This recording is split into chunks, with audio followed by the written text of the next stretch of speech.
Ever wonder if you have the power to totally transform your reality, like to actually influence your well-being, even your physical health, just with your thoughts? It's a question that's fascinated people for centuries, right? Welcome to Manifestation Matters. Today we're diving deep, really deep, into this whole idea of the power of the mind. And how it can literally create positive change in your life. Exactly. We've been exploring some really cool stuff lately, actually, about how we can actually rewire our brains. For more success. Yeah, for greater well-being, all of that. And to really see how powerful this can be, picture this. A guy gets a really, really bad spinal injury. Oh, wow. Yeah. And the doctors, they're like, look, you're never going to walk again. You definitely won't run, not without surgery. But this guy, he's like, nope, I'm choosing a different path. What did he do? Total commitment to mental focus, visualization. For months, he's meditating, picturing his body healing, those connections in his nervous system coming back online. Yeah. And a few weeks later, he's not just walking, he's running. That's the power of the mind in action. And that guy, by the way, Who is he? that's Dr. Joe Dispenza. And his story is the perfect intro to what we're talking about today because it shows you anything is possible. Yeah, if he can do that, what can we do? Right, totally.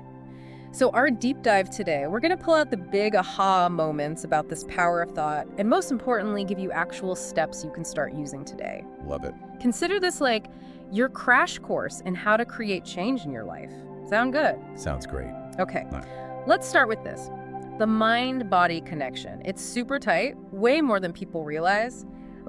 Imagine your thoughts are seeds in a garden, right? Okay, I like this analogy. To plant negative seeds, you can get stress, anxiety, all that. And positive thoughts, you grow resilient. Exactly. It's a beautiful metaphor, but it's more than that. This stuff gets down to the cellular level. Your thoughts can actually make you sick. Or they can help you heal. Yeah. Right. Right.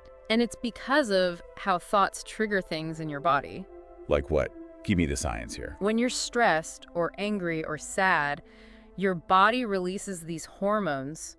Cortisol is a big one. Yeah, the stress hormone. We've all heard about cortisol. And over time, high cortisol can mess with your genes, even make you more likely to get sick. So our inner critic is basically a health hazard. Kinda, yeah. But here's the really wild part. Okay, I'm intrigued. Our brains, as amazing as they are, sometimes can't tell the difference between something that's actually happening and something we're vividly imagining. Seriously. Seriously. So if you're replaying that awful meeting from yesterday, that argument with your partner, your brain's like, oh, this is happening again. And it pumps out more cortisol, keeps you feeling stressed. Exactly. You get stuck in this loop of feeling bad, and then your body reacts as if it's real, but...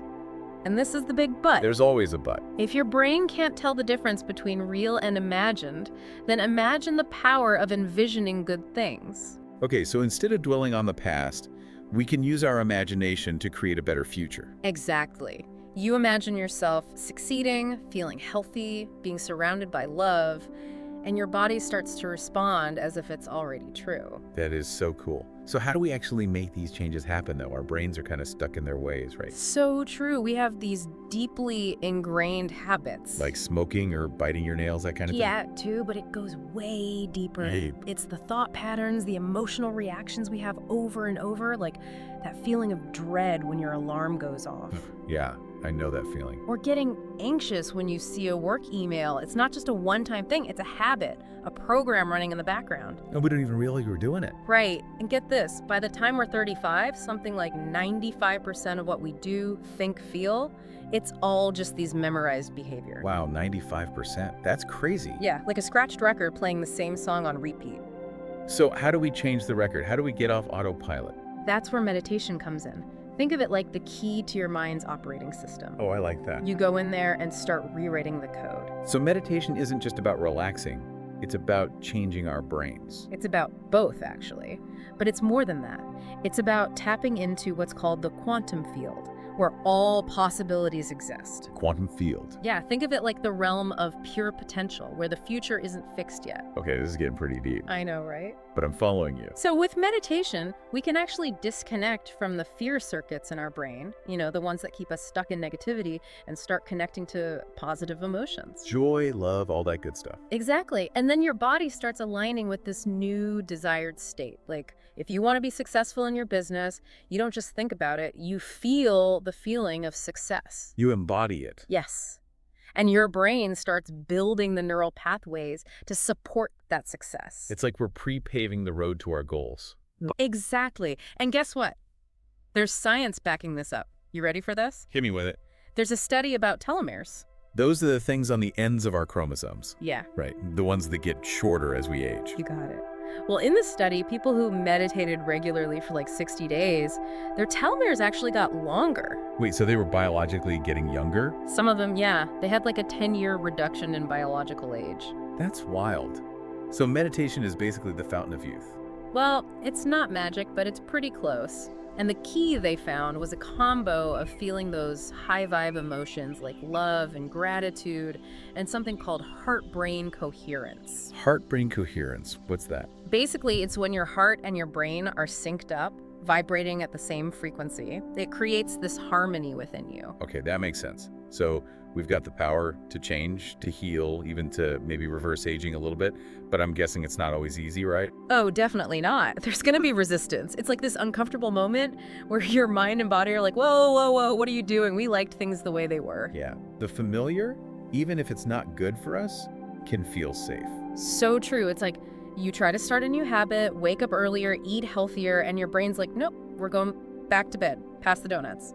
So how do we push through that? How do we not give in to that resistance? Well, first, know that it's normal. It's actually a good sign. Wait, what? Resistance is good? It means you're actually breaking down the old patterns, shedding the old self. Think of it like an eagle molting. It has to get rid of those old feathers to grow new, stronger ones. I love that analogy. So the discomfort is a sign of growth. Exactly. Now, to actually overcome those negative thoughts, there's a cool technique you can try. Okay, tell me about it. First, you got to catch the thought. Like, I can't do this, or I'm not good enough, whatever your negative go-to is. Got it. Catch it red-handed. Then you replace it, but not just with a positive affirmation like, I am good enough. You got to feel it. Feel it. Yeah, like visualize yourself succeeding at that thing you think you can't do and really feel the emotions, the confidence, the joy, the pride. It's like you're tricking your brain into believing it's already happened. So we're not just thinking positive thoughts, we're feeling positive emotions. Exactly. And you got to keep doing it over and over. Eventually, your body will start to accept this new reality, and those negative thoughts will lose their power. So it's not about ignoring negative thoughts, it's about transforming them. Exactly. And it all comes down to the chemistry in our bodies. Chemistry. Cortisol, that stress hormone, it's linked to fear and can lead to all kinds of health problems. But then there's dopamine, which is associated with purpose, joy, creativity. When we cultivate positive emotions, we're literally changing our biochemistry. So happiness isn't just a feeling, it's a chemical state. Kind of, yeah. And the big takeaway is this. True happiness comes from within. Not from getting that promotion or buying that new car or whatever. It's about creating that inner sense of well-being. I love that. So it's not about what happens to us, it's about how we respond to it. Exactly. So are you ready to start applying this stuff? I'm ready. Give me some action steps. Okay, first, commit to meditating for just 10 minutes a day. But not just zoning out. Right. Focus on feeling your desired outcome. Really immerse yourself in it. Second. Choose an elevated emotion. Gratitude, love, empowerment, whatever really resonates with you, and anchor yourself to that feeling throughout the day. Like a little emotional touchstone. I like that. And lastly, pick one small habit to break.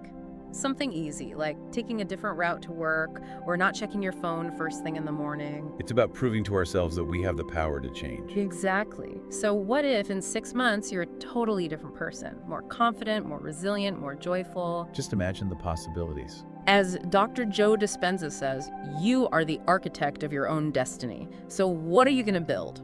If you enjoyed this deep dive into the power of the mind, give us a like, subscribe for more, and drop a comment below telling us what resonated with you most.